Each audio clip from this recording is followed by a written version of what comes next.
Hi everyone, welcome to another episode of the D Club podcast. And today's very special guest is Ben Howard. Ben and I actually got introduced on a mutual Slack group, and one of our major topics that seemed to really resonate when I was effectively begging for guests to come onto the podcast was items such as mental health and stigma around that. And that's a topic that we're hoping to try and cover today, later on within the episode, and also talk about, Ben's experiences, and also Ben, I'd seen that you were on a podcast recently on Spotify. We can talk about that later on as well. I actually think, was it called Bare Knuckles and Brass Tacks? Is that correct? Amazing. So we'll dig into that later on because it's on my playlist, and we can talk about that as well and plug that. But so Ben, please, for our audience who might not know who you are, give us an introduction of yourself and career overview. Yeah. Great. Well, thank you for having me. My name is Ben Howard.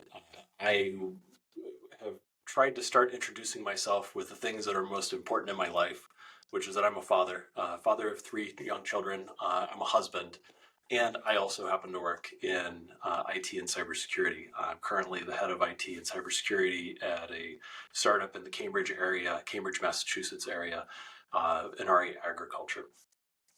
About me and my career, my career has been circuitous, and it's one of the things that I like to tell all of our newer people, that there is no linear path to success, and that you're going to have starts and stops, and my career has been no exception.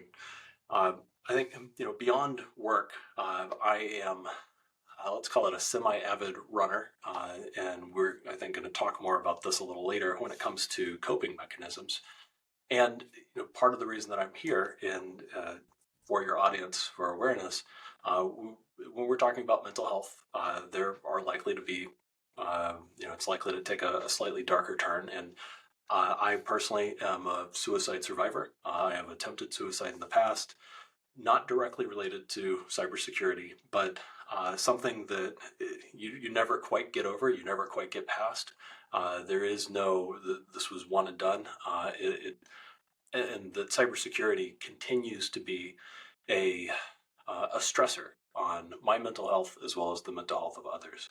So it's something that I have to constantly be aware of, and make sure that I'm not being drugged back into that place.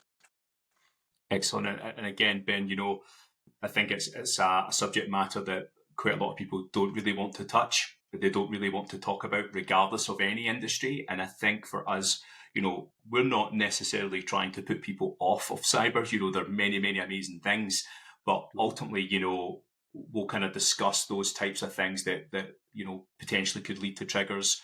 Burnout is a major thing. We're seeing more cyber leaders leaving the industry as a result of maybe not taking care of themselves or being in an environment that's creating, these trigger points and these stressors that are ultimately having such a material impact in them and also their families. And, going back into your career, talk me through some of the challenges that you've been faced with, over the years in your career. I think the challenges, many of them, this is one of those, the more things change, the more they stay the same. But in many ways, they have changed. Early on in my career in cybersecurity, probably the biggest challenge I had was that security was seen as a cost center. And I recognize that is still a major problem, but more and more I'm seeing companies shift away from security just being a cost center, or just being a necessary evil. That has largely, early in my career, been the primary challenge that I experienced. Trying to just justify my existence, justify why I'm here. Why should people listen to me? As cybersecurity has become more mainstream, as we've had larger attacks, more successful attacks, it's become clear to many organizations, this is no longer a necessary evil, this is just necessary. This is something that if you want your business to continue to function, you must have a solid cybersecurity program. And so it has transitioned into an important aspect of many businesses. But I think there's still often a culture of cybersecurity is getting in the way. Cybersecurity is preventing business from moving at the speed of business. I hate that, but we're preventing companies from moving forward as quickly as they'd like.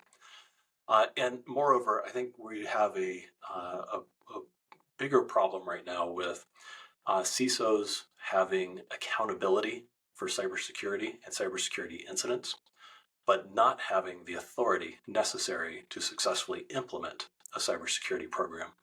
And when there's accountability without authority, you end up inevitably with a mismatch. You end up with problems. You end up with stress, and this is a major part of why the job is stressful.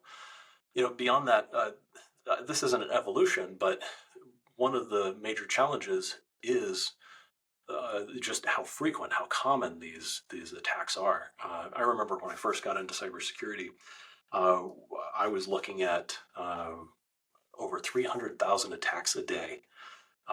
This was working as a civilian for the U.S. Army, but where I was at, we were just nonstop, constant attacks. This was 25 years ago. It hasn't gotten better. And it's 24/7, 365. And that means that we must be available 24/7, 365. Now, that doesn't mean that we're sitting in front of our computers, but it means that we're effectively always on call. And, we are forced to see some of the evil in the world that many other people don't know exists. We are seeing, I just put out a letter within my organization warning about AI, voice-generated AI, where people are using voice-generated AI to impersonate children, impersonate loved ones, to try and extort money. And we get to see that on a regular basis. Fortunately, most people might experience it once. They might not ever experience it, but we see all of the attacks. I get to see the death threats against not myself, but against our organization, against other organizations that I've worked with.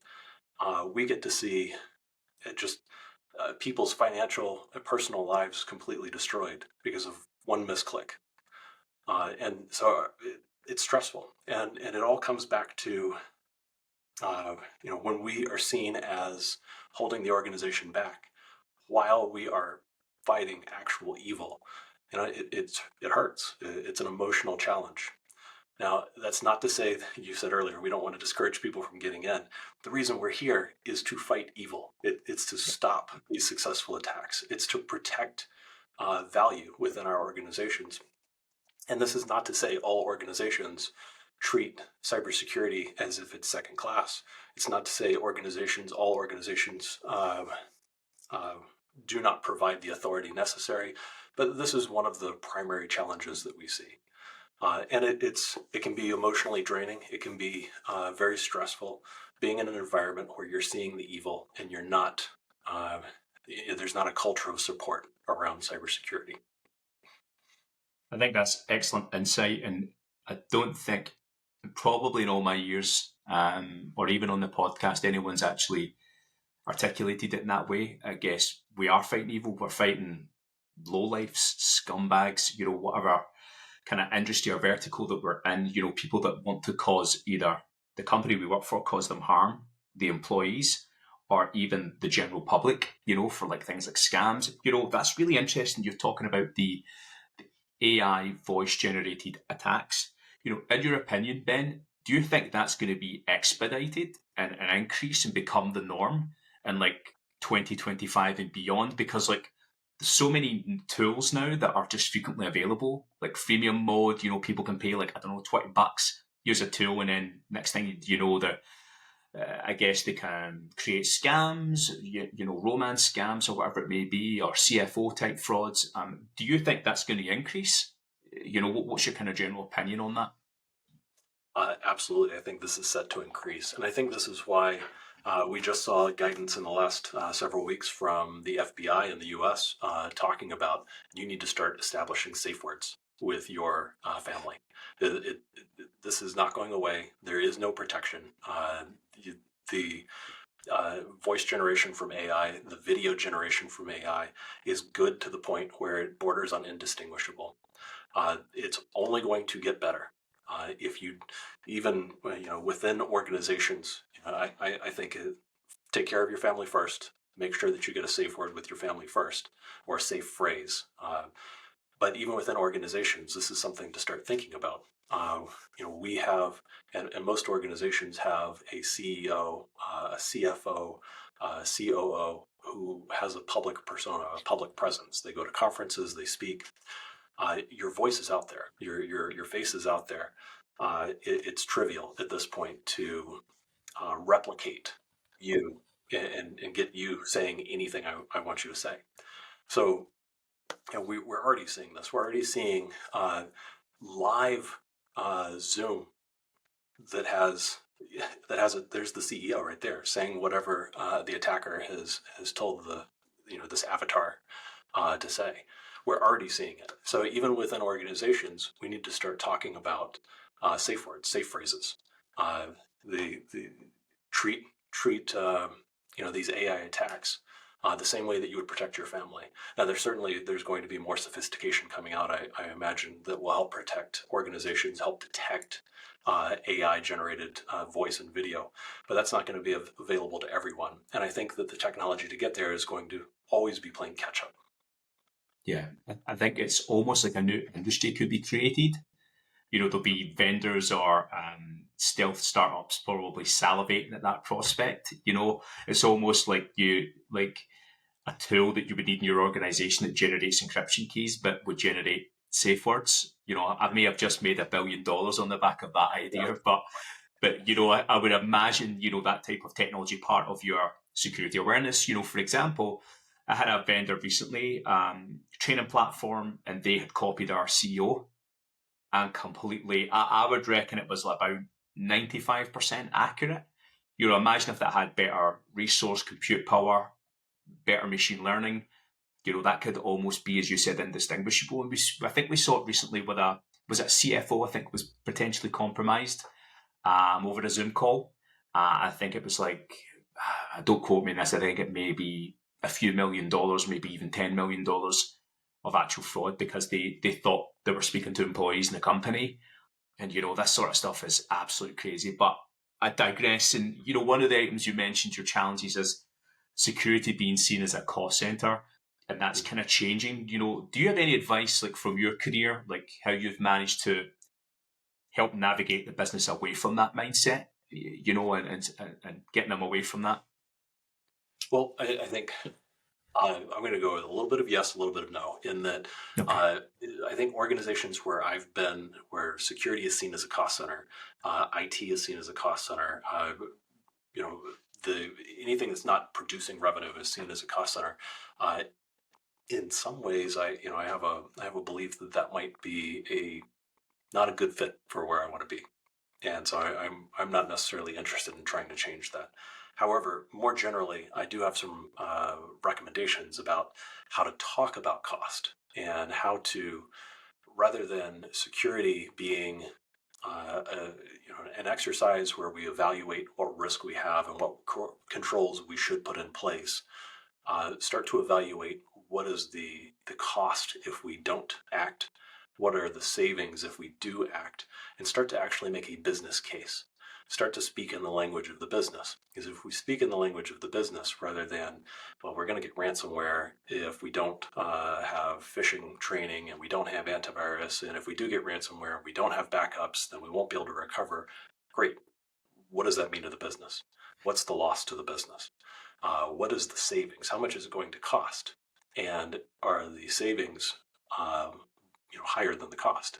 If the prevention is more expensive than the cure, no, we're just going to wait and let it happen. And so if we can't speak that language, I think we will inevitably be seen as a cost center. Yeah, it's sage advice, Ben. And I think people, they get themselves trapped in this being super technical and, going on about, as you said, things like ransomware. And, ultimately, if you don't just speak that common language, then you're going to alienate people, I guess. And, one item you said there is, I think previously you were talking about CISOs at times probably not having a voice or being empowered. We had someone recently was talking about having a C title, but not the actual power that comes with it to invoke change in an organization, and that becoming a stressor for people in a leadership position in cyber. Again, do you have any advice on that in terms of, how do you navigate that type of what we call a stranglehold over what we do? Any advice on that, Ben? Well, I think that my primary advice is not going to solve the problem, but it's going to at least help. And that's, we need to, as CISOs, we need to learn to lead and influence without authority. We need to understand what the needs of our different business units are, and we need to understand how we can help to address those needs. This is, I, I love being able to say we must do something. There's a compliance reason. There's a regulatory reason, because I can often push things through, but I don't think that's the right approach most of the time, especially if you don't have authority. I think most of the time the right approach is going to be uh, building relationships, nurturing those relationships, helping to over time explain the value. In part through being able to make a business case of this is what the cost is going to be, is likely going to be if we don't put in mitigating controls. This is what the cost will be after those mitigating controls. I think that we need to be able to better talk about uh, cybersecurity being an enabler, and not a drag. One of the metaphors I like to use is F1.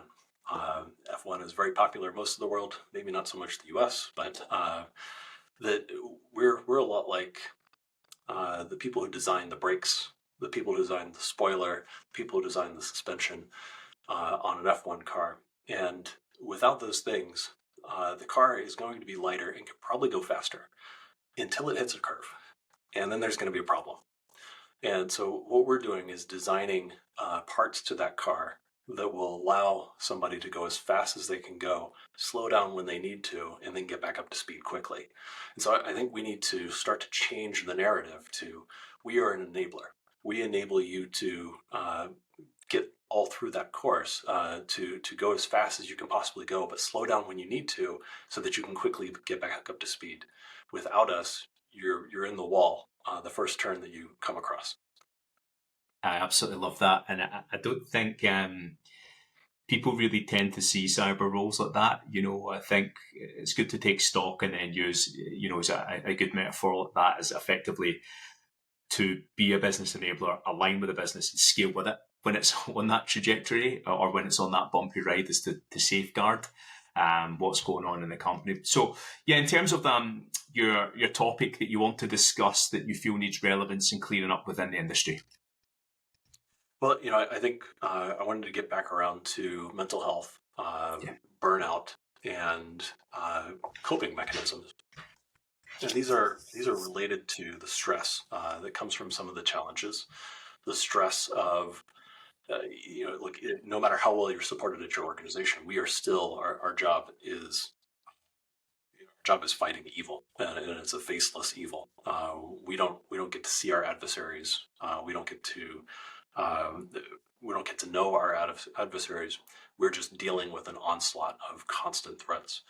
And putting aside, you could be incredibly well supported, but we're still dealing with. I'm seeing the death threats. I'm seeing the these attacks that are pretending to be children. Look, I'm fortunate. There are people who see far worse than I see. Yeah. There are truly terrible things that cybersecurity professionals are protecting people from, and that takes a toll. It takes a toll when you're on vacation and you still have to make sure that your phone is available. It takes a toll when you miss your children's events, and it takes a toll when you hear things like you're keeping the company from being able to move forward. So it's uh, I think this is a major problem within cybersecurity. I know this is a major problem. There's what I want to call a mental health crisis and a burnout crisis in cybersecurity that we're only just starting to talk about, and it's something that it, it, it can lead to and has led to high rates of turnover as a best case, high rates of self-harm as a worst case, high rates of alcoholism, high rates of drug abuse. And this is something that if we don't address, we are going to continue to see the high turnover. And we all know that turnover absolutely kills our productivity. It just adds stress to everybody else who's still there. As you mentioned earlier, it's adding to people just leaving the industry. So I think that if we can be open and transparent and start talking about, here's how it really feels. Here's what I have been doing, and here's what I know I've been doing wrong, and here's what I'm trying to change. I think that if we can start actually having this conversation instead of hiding it, we're going to help everybody. I hope to at least help myself, and I hope to hope that at least one other person is able to take something away from this. I think you're absolutely spot on, because we aren't talking enough about it, and I think talking is the best type of therapy. If we are able to maybe share how we feel boxed in at times, I think there's a lot of apathy towards people in IT and security. And, listen, we've all been out when somebody says, hey, security's slowing things down, or security's having an impact, or maybe people just lack that context, and I think we should probably try and help ourselves by communicating why we're here, what we're doing, and the end result. Because then if people were aware of these real life dangers in the world, it's almost like people don't want to touch or talk about subjects that are going on in the world, whether it's nation state attacks, people blowing up pipelines under the sea, or tapping fiber optic cables, or stuff relating to the most horrific crimes imaginable when it comes to like things like children and people trafficking. I think if people were aware of that, the broadness of cyber, and the roles that we play, whether that's in a company or we're doing volunteering work, or helping organizations to combat these items, I think that will definitely go a long way and maybe shifting the narrative and shifting the lens. And do you have any thoughts, Ben, in terms of like how that can change? Because as I said to you on the Slack group when I posted the whole thing about Decloaked, I started this as a result of a couple of people I knew that were at the end, and I think I kind of need to compose my emotion when I say that. But, for me, I felt so incensed. I felt trapped. I'd been in a situation, probably a few years ago where lockdown, I was working for a company that absolutely didn't give a shit about what I did or for anybody in the company. And, you had this whole lull of things coming over your head, cyber attacks constantly. I think we were getting several 100,000 attacks a week. Well, I'd just become a father for the first time. You're trying to deal with stress. We had a furlough scheme in the UK, which basically meant the government paid your company to just keep you ticking over because the company wasn't making any money. Then you had a whole host of things, that the politics that came with that, like you need to work your regular hours, but we only pay you 20 hours or 30 hours, and it's like it's total bullshit. So yeah, that kind of was leading me towards a kind of path, and that kind of gave me some sort of a post-traumatic stress when friends reached out and said, we're done with this, because if we keep continuing, it's going to result in something catastrophic. So I'll pause and I'll pass back to you, Ben, in terms of, is there anything you feel that we can do to maybe better showcase? Maybe we need to get better at marketing what we do. I'm interested to get your point of view. Well, I think that I don't know is the right answer from me. I think that we need to continue to communicate the message to anyone who will listen. I think perhaps we could start tailoring the message within any sort of newsletter, any sort of postings that we do within our organizations on LinkedIn. We could start to try to tailor, and I'm spitballing here. Perhaps we could start to tailor security awareness training to not just be technical, not just be how to recognize a phishing email, but also here's the broad scope of what cybersecurity does. But ultimately, to some extent, I think it's going to always fall not on deaf ears, but uninterested ears. And I think that we can continue to communicate, and we can continue to hope to change minds or uh, help people to understand all that we do. But ultimately, I think we need to first uh, change or control what is within our grasp, what is within our reach. Uh, you mentioned that two of your friends ultimately left the field in order to prevent something catastrophic from happening, and I think that is an example. While on the extreme end, perhaps going too long without getting additional support, uh, good for them. Good for them for recognizing there's a problem and getting out before it was irrecoverable. We need to be able to talk and come up with strategies that we can handle ourselves to be able to cope and to do it in a healthy way, or at least a less terrible way than drug abuse and self-harm. And sometimes that coping might be just leave the industry. But I think absolutely, let's try to spread the word. Let's try to change minds. But in the interim, we have to work on ourselves. We have to, within our community, support ourselves.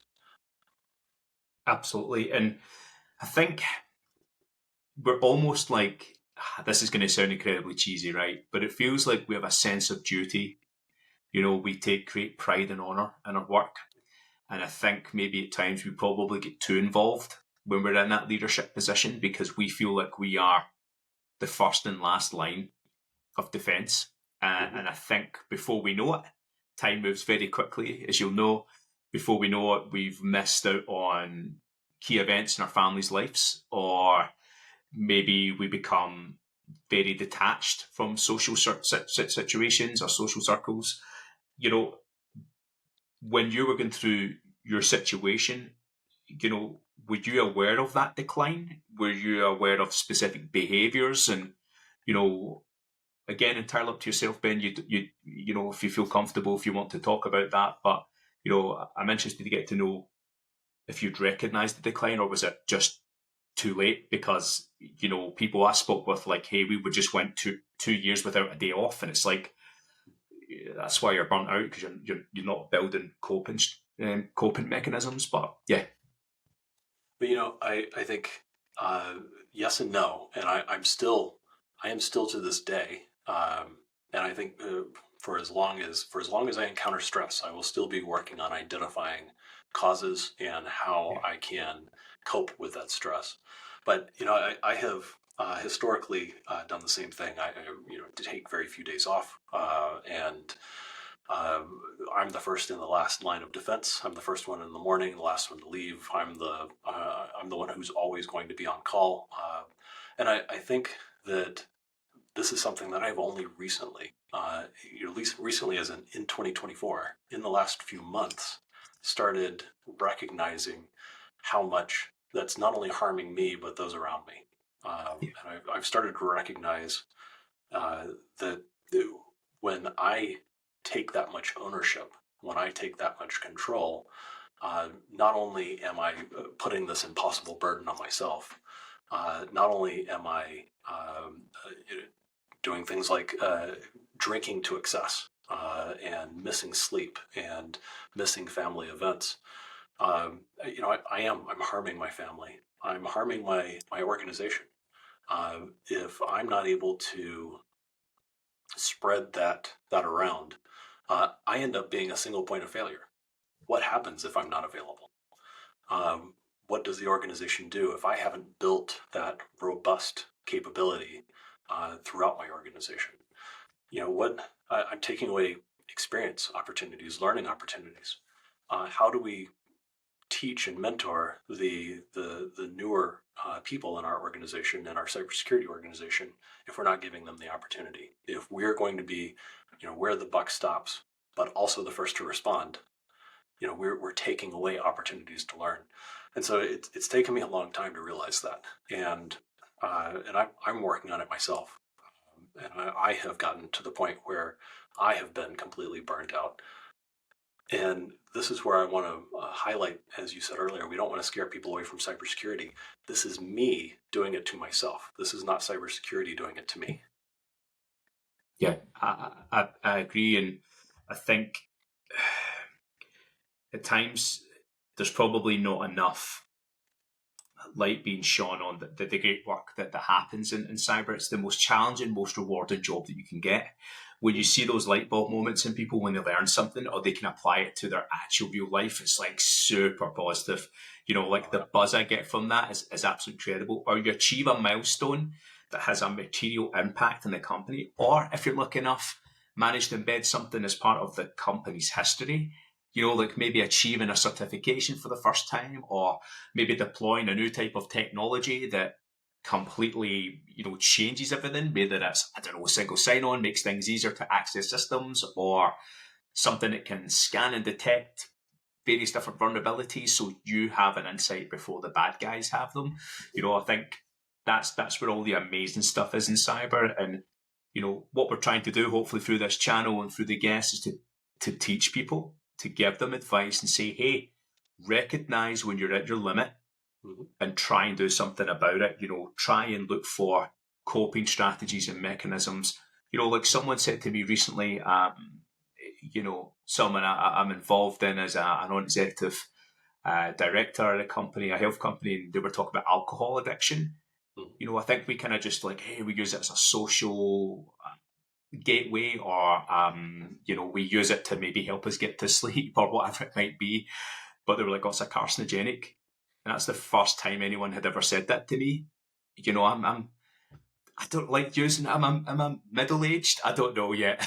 I don't look it, but I am. But it's like, wow, that for me was like a huge punch in the face, a carcinogenic. I was like, when you see what a carcinogenic is, you put it in real terms and you go, wow, so maybe having a few beers at night isn't a good thing to de-stress. Right. I should be like, do some weights, or go for a walk, or maybe just rig out some nice vinyl that I purchased recently, something to kind of switch your mind, because it is behaviors. I think as cyber leaders, CISOs, we get addicted to the success as well as the failures, and we need to move away from that. And that is something that people still learn. It's but do you have any advice in terms of good coping mechanisms, or good kind of processes, or I don't know, anything that you've kind of felt that's helped you come out the other side of what you went through? I do, and nothing here is going to be revolutionary.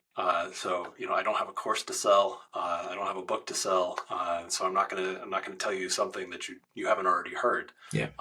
But we were talking earlier about exercise, and even now you just mentioned lifting. I think some sort of physical activity. It doesn't have to be what you consider traditional exercise. It doesn't have to be going for a run. I personally like to use running, and I go for runs quite a bit.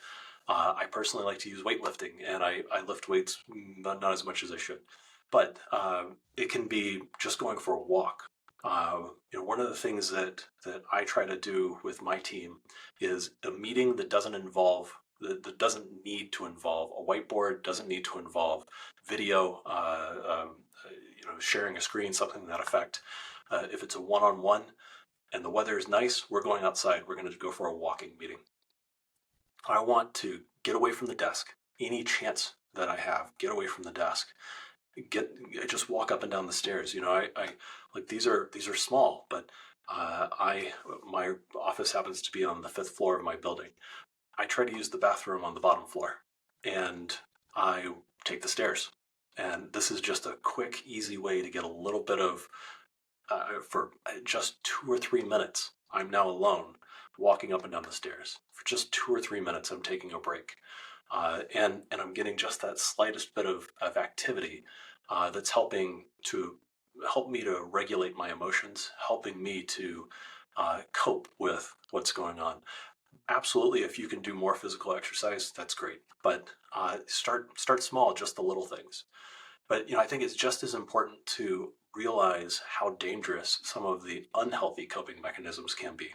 Alcohol has been my drug of choice for quite some time, and it's something that I've been in the last several months working hard to try and completely kick. And I cannot tell you that I have done that yet, but I'm working on it. On our Slack forum, we briefly talked about sleeping pills as well. That's something that I historically was using sleeping pills every night in addition to alcohol. And you're absolutely right. Alcohol is a carcinogen, and alcohol it's poison. It is literal poison, and it tastes good and it feels good in the moment, but long term, it's not good for you. And worse than that, it's disruptive to your sleep. If you want a good night's sleep, which is going to help set you up to be able to cope better with stress, alcohol is one of the worst things you can possibly do. It might, in the moment, make you tired, and in the moment, help you get to sleep. But long term, it's hurting you. It's going to give you an excuse to not get to the gym in the morning, to not go for a walk because you're not feeling well the next morning. It's this vicious cycle, this downward spiral. And I think in my life, that's a big part of what I've recognized is that I'm not doing myself any favors. Um, and that if I can disrupt that and try to build a virtuous cycle where, the majority of the activities I do, like just getting to bed on time, just getting a good night's sleep, just doing a little bit of activity each day. Again, nothing revolutionary here. Trying to eat healthy food, not eating, constantly fried and rich foods. These little things all add together and help, help build that mental capacity to cope and to deal with the stress. Beyond that, I also want to talk about empathy and humility. Uh, this is something that I have very much been part of the problem in the past, and am doing everything I can to really make empathy and humility a part of what I do on a daily basis. We have to recognize that while we're the experts, it doesn't mean everybody else is an idiot, that they don't know what they're doing. If they knew what they were doing, if they were experts, we wouldn't be here. We need to have some empathy. We also need to recognize, I love logical fallacies. One of my favorite logical fallacies is the fundamental attribution error. This is where we we think that whenever we do something wrong, there's an excuse for it. The reason that I cut somebody off in traffic is because there was somebody in front of me. I had to make a split second decision. It's not my fault. But everybody else, they are in control. And so if somebody else cuts me off, it's because they're a jerk. And when we start to have more empathy for those around us, and we start to approach problems with humility, we start to recognize that the person who clicked on that phishing email is not an idiot. No, they're just not. They're not as experienced as you. They're not trying to cause a problem for you. Maybe they were having a bad day. Maybe this was not obvious to them. Maybe they just happened to have something else going on in their life where that phishing email just happened to be perfectly timed, coincidentally. So we have to have more empathy. We have to have more humility. And I think that alone will, when I approach problems with empathy and humility, that alone helps ease the stress because I feel like I'm there to actually help people. I feel like I'm there to I don't know, I feel more heroic. I feel more like the good guy and less like the jerk who's just trying to get everybody to do what he wants. I think that's an amazing analysis, Ben, because empathy spreads. And what you find is people are drawn towards that and they mirror that behavior. So if you're showing empathy and humility towards people when you're trying to maybe educate them or get a point across when it comes to a security topic, if they feel that is, someone is trying to help them, they will mirror that. Then in turn, they will make your life easier or security's life easier. And then what you'll actually find is, back to your point, is that stress definitely takes a nosedive, and you find more and more people wanting to be part of that culture. Then before you know it, you have security champions. You have people gamifying security. Next thing you know, you're like, hey, I need a budget for some pizza, or, we're going to do some like bonusly points, if anyone's heard of bonusly. Kind of like next thing you know, you've got people like, hey, I've just closed 1,000 vulnerabilities because Ben helped me on this thing. It made me kind of see the light or the end result. And next thing you know, that starts to kind of snowball. And before you know it, you're like, man, I've had a really good day at work, Yep. or like this year has absolutely kicked ass. And, back to the whole thing about, putting coping mechanisms, patterns are so important. If you're repeating bad patterns, that's like the whole, like the book, The Secret, like if you have negativity, then that thing just gets worse and worse and worse. And, even things like the 1% gains, if anyone's familiar with that, I think there's lots of that in Atomic Habits, which is a great book. These things, I think, help build and fortify you, but also like part of your arsenal towards things that can make your life easier, rather than be the security person. It's like, hey, you must do your training, you need to be the policy. People zone out. Back to your point, people are extremely busy, and it could just be perfect timing that something's went wrong or they've clicked. You want a culture where people are like, hey, this looks a bit suspicious. Am I okay to report this on Slack? And it's like, absolutely. What's going on? Show me a screenshot. Cool, we'll take care of it. We'll put a firewall rule in or whatever it may be. They're like, oh, great. I can talk comfortably. I can be open, and I'm not getting vilified. This is amazing. So, yeah. Any more to add on that, Ben? I think on the last example that you're giving there, that's just an absolutely perfect example. If you or your team are snickering every time Yeah. John in accounting sends something over, like, can you believe this guy is wasting our time again? That is absolutely the wrong attitude, and that's how you're going to be a cost center. And that's how you're going to miss phishing emails. That's how you're going to miss opportunities to solve problems or prevent problems before they occur. You have to recognize that, look, John in accounting wants to do what's right. Help Yeah. him do what's right. Approach people in good faith, and I think you're going to get your security program much further with that good faith, with empathy, than without. Absolutely. And to end our episode, Ben, that I always ask this, the one thing in cyber you think is BS needs a focus or needs to change. Yeah. Well, putting aside that, I think we need to focus on mental health, burnout. I think the next thing that we need to focus on is trying to take a more standardized approach to risk. I think we touched on this a little earlier, and what are the challenges? I think one of the challenges I see is when you're running a security program where it's just a list of controls without any sort of explanatory value about what cost you're reducing, what this is going to cost, and what the overall ROI is. You're not making a solid business case. You're setting your security program up for failure. And I think as the security community continues to mature, we are going to need to start thinking more about risk the way actuaries think about risk. We're going to need to start creating annualized loss expectancy. We need to quantify the risk. And yes, of course, I know some people are going to say it's always guesswork. Yes, there's always some guesswork, but we can look at historic data, and we can look at the controls that we have in place, and we can start to identify what the likelihood is. Yeah, it's probabilities, it's likelihood, it's not certainty. But if I can't justify why I need to spend something, if I can't show a reduction in cost or regulatory compliance requirements, if I can't show that, I'm not making a business case. And if we want to be taken seriously as business leaders, as part of the business and not a cost center, we have to be able to do this.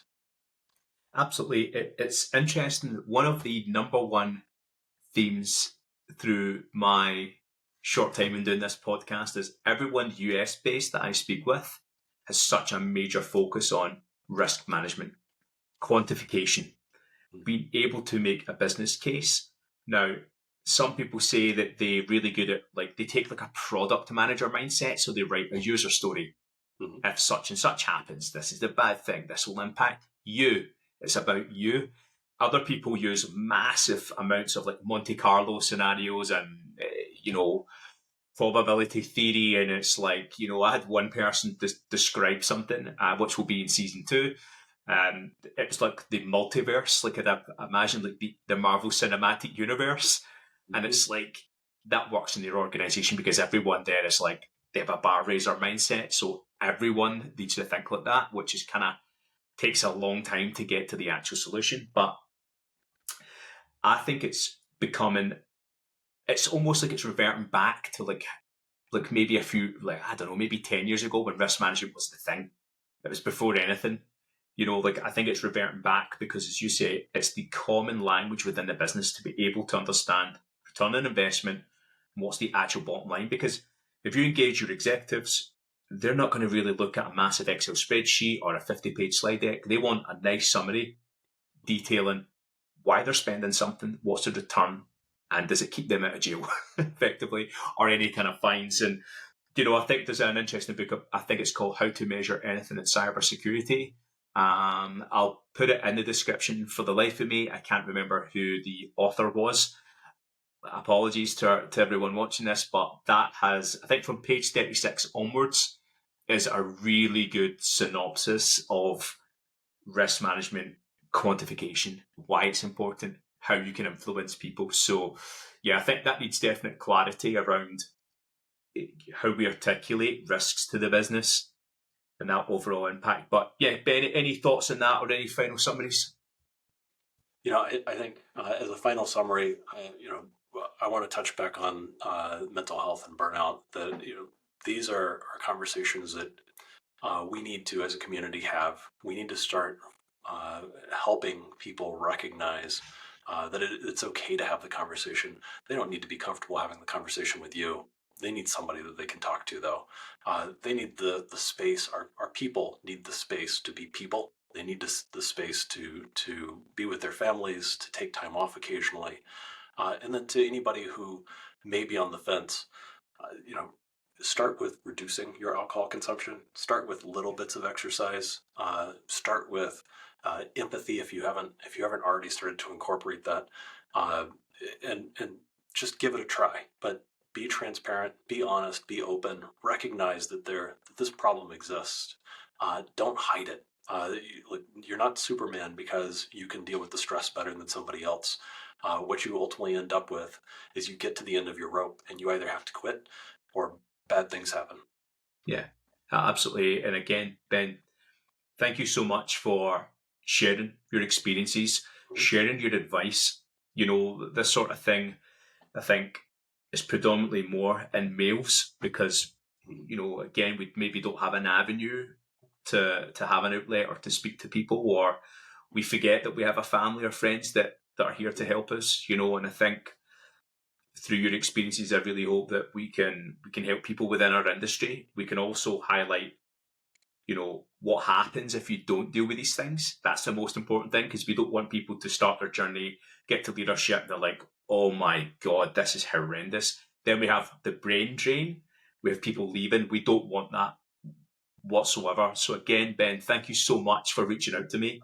Thanks again for being on the pod.